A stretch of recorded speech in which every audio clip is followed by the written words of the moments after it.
নমস্কার, প্রত্যেককে স্বাগত জানাই নেমো নিউজ ইউটিউব চ্যানেলের নতুন একটি ভিডিওতে। 2026 থেকে প্রাথমিক শিক্ষাতে এবার সিলেবাস পরিবর্তন হয়ে যাচ্ছে। নতুন উদ্যোগ নেওয়া হচ্ছে শিক্ষা দপ্তরের তরফ থেকে, অর্থাৎ আগামী 2026 শিক্ষাবর্ষ থেকে প্রাথমিকে যে পঠন পাঠন করানো হচ্ছে যেই সিলেবাসে, সেটা কিন্তু পরিবর্তন করা হচ্ছে। এমনই কিছু নতুন জিনিস যুক্ত করা হচ্ছে যেটা কিন্তু ছাত্রছাত্রীদের জন্য ভবিষ্যতের জন্য খুব ভালো হবে, এমনই বলা হচ্ছে সরকারের তরফ থেকে। তো কি বলা হচ্ছে বা কি পরিবর্তন হচ্ছে সেই বিষয়ে আমরা আলোচনা করব। তো অবশ্যই মনোযোগ সহকারে ভিডিওটি শেষ পর্যন্ত দেখবেন, তাহলে বুঝতে পারবেন। তার আগে এই ভিডিওটিকে লাইক করুন এবং পরবর্তী আপডেটগুলো পেতে চ্যানেলটিকে সাবস্ক্রাইব করে পাশের বেল আইকনে অল প্রেস করে রাখুন। আপনারা অনস্ক্রিনে দেখতেই পাচ্ছেন আর্টিফিশিয়াল ইন্টেলিজেন্স, অর্থাৎ আগামী শিক্ষাবর্ষ থেকে প্রাথমিকে এআই এর পাঠ নয়া উদ্যোগ কেন্দ্র সরকারের। অর্থাৎ আর্টিফিশিয়াল ইন্টেলিজেন্স অর্থাৎ এআইকে এবার পাঠ্যক্রমে যুক্ত করা হবে, সেই বিষয়ে এখানে একটি বড় ঘোষণা করা হয়েছে। কেন যুক্ত করা হবে সেই বিষয়ে কিন্তু একটি আপডেট দেওয়া হয়েছে। কৃত্রিম বুদ্ধিমত্তার দৌলতে জোয়ার কর্মসংস্থানে, এমনটাই দাবি করছে নীতি আয়োগ। তো কি বলা হয়েছে আমরা বিস্তারিত আরও দেখব। দেখুন, কৃত্রিম বুদ্ধিমত্তা অর্থাৎ এআই এর দৌলতে আগামী 5 বছরে দেশে নতুন অন্তত 40 লাখ কর্মসংস্থান হতে চলেছে। শনিবার এমনই দাবি করা হয়েছে নীতি আয়োগের তরফ থেকে। একদিকে যখন দেশ জুড়ে বিপুল এই কর্মসংস্থান তৈরির পূর্বাভাস করা হচ্ছে, সেই সময় এই সুযোগের সদ্ব্যবহার করতে দেশের আগামীকে তৈরি করতে নতুন উদ্যোগ নিল কেন্দ্রীয় শিক্ষা মন্ত্রক। ঠিক করা হয়েছে আগামী শিক্ষাবর্ষ 2026-27 থেকে তৃতীয় শ্রেণী থেকেই এবার শুরু হয়ে যাবে এআই সম্পর্কিত পঠন পাঠন, অর্থাৎ আর্টিফিশিয়াল ইন্টেলিজেন্স সম্পর্কিত যে পঠন পাঠন সেটা এবার শুরু হয়ে যাবে।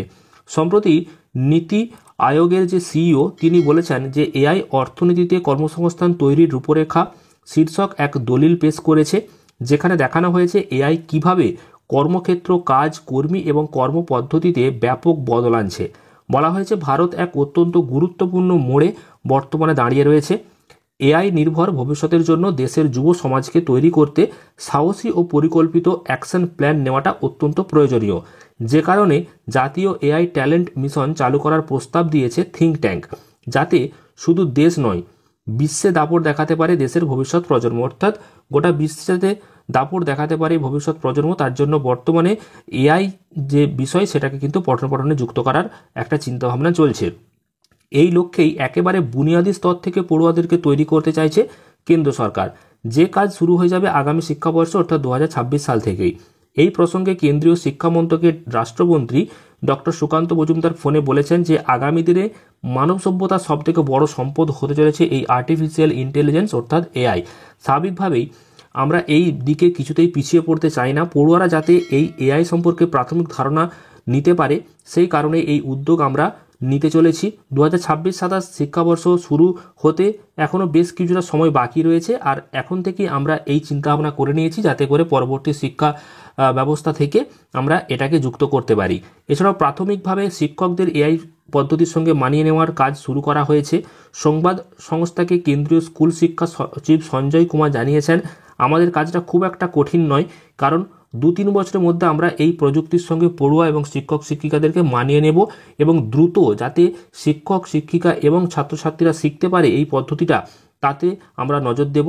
শুধু এআই নয়, পরবর্তীকালে সমস্তটাই কিন্তু ডিজিটাইজেশনের পথে যাচ্ছে।